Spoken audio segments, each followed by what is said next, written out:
تفسیر روح البیان میں ایک بڑا خوبصورت نقطہ ہے. سب سے پہلا کلام جو اللہ تبارک و تعالی نے مخلوق سے کیا وہ تھا الست بربکم.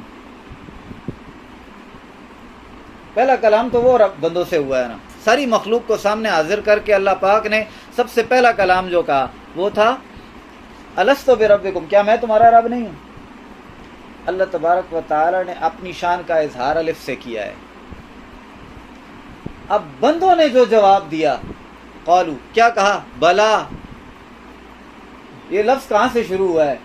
بے سے. رب نے اپنی کبریائی کا اظہار اپنے سوال میں کیا ہے اور تمام مخلوقات نے اپنی عاجزی کا اظہار بلا سے کیا ہے، بے سے کیا ہے.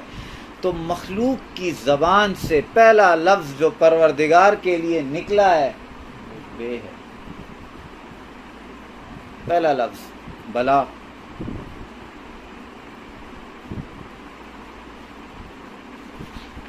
یہ دو باتیں ہو گئیں. فرماتے ہیں کہ بعض روایات میں منقول ہے کہ اللہ تعالیٰ کے 3000 اسماء ہیں. 3000. 1000 کو سوائے ملائکہ کے کوئی نہیں جانتا.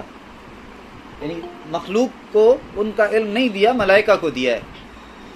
1000 کو سوائے انبیاء علیہم السلام کے کوئی نہیں جانتا، یعنی وہ صرف علم انبیاء کو ملا ہے.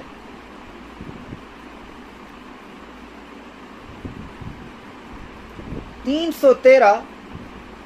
سو تورات میں جن کو اللہ تعالیٰ نے اپنے علم میں رکھا،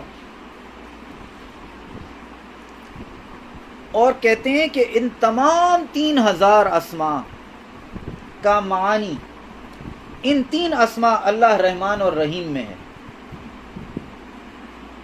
ان کا اثر 3 کے 3000 اسماء کا اثر اس جملے میں اللہ رحمان اور رحیم.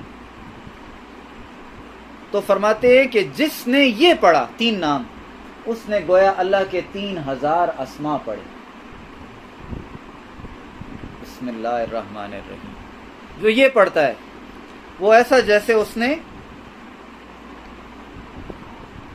3000 نام اللہ کے پکارے ہوں.